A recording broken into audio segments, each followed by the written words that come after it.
Hey, good morning, friend. Welcome back to the Ride In. It's another chilly morning here in the Finger Lakes region of New York State, and it is Thursday, January 16th. I do appreciate all of you that prayed out there. As we shared at church last night, that our friend Dave Adams did make it through his double bypass surgery successful. Although we do need to continue to pray as he recovers from that. He's still, he just still needs your prayers. I don't exactly know how to express it, but because of some of the health issues that he has, he just, there are some concerns there as he recovers. So please make it a matter of prayer. I'm excited to share something with you.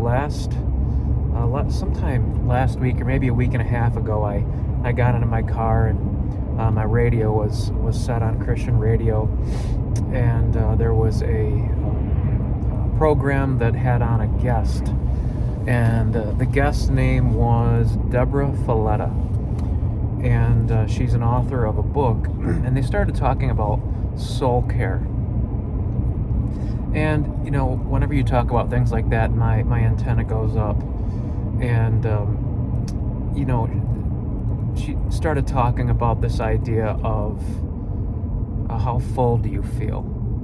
How full are you? Empty? How full? And, you know, those are just, to me, they're intriguing questions. And I got to tell you that there's just, throughout my life, throughout my spiritual journey, I've just come to a place to realize that in my early years, I just had a false belief about what Christianity was about, what self-denial is about serving the Lord from a place of strength, about, you know, setting limits and boundaries in my life, not saying yes to everything.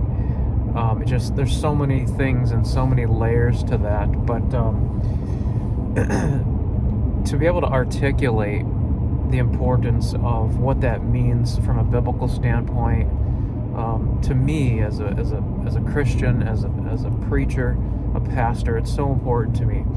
And she began talking about a book, and I'm going to show it to you right now. Okay, it's called Soul Care, and I'm going to put a link to an Amazon link in the text. So if you're interested in getting it, reading it, it's just about 205 pages or something like that.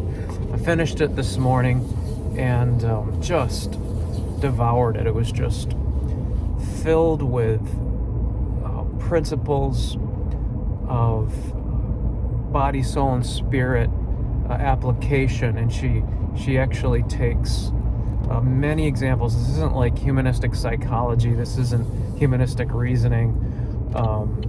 This is biblical. There's scripture all throughout the book. There's examples taken from the life of Christ to show what he did, realizing that even though he was fully God, yet he was fully man. Even in his humanity, there were limitations that he would do to make sure he stayed full, so that he could give of himself.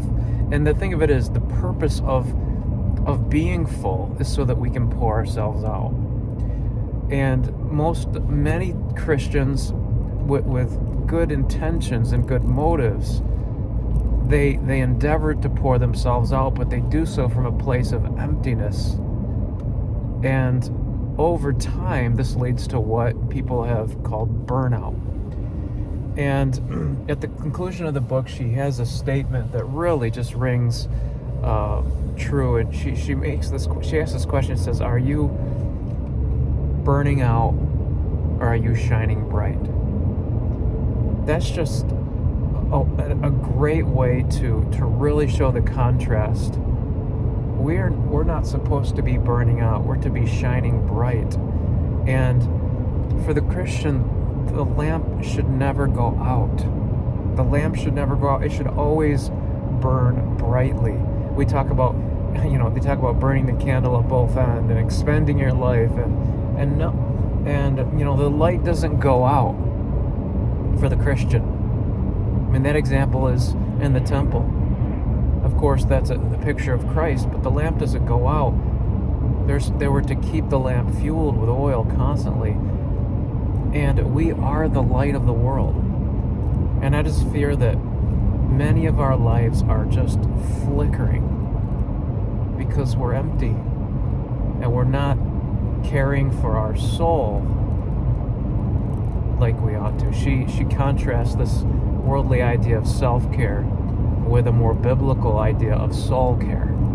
And I really just, I was really blessed by the material. Talks from everything to getting proper rest, science behind it, eating habits, and movement, connecting with people, relationships, doing things that are rejuvenating to you,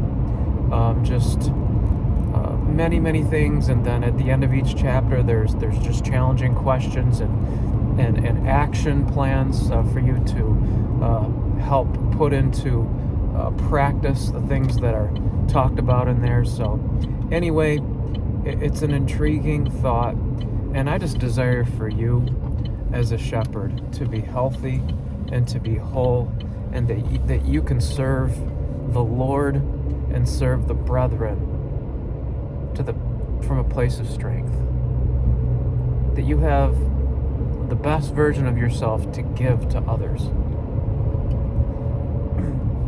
The greatest part about that is the joy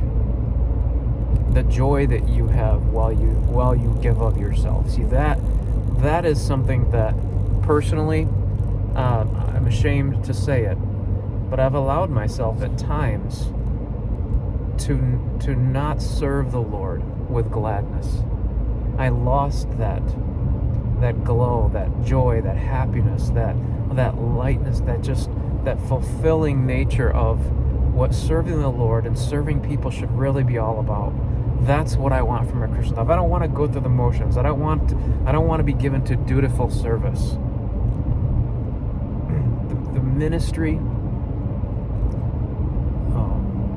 fulfilling the mission that God has put us here for, it's something that is an extraordinary opportunity that should fill us with joy and peace. And I think this book just is articulated very well.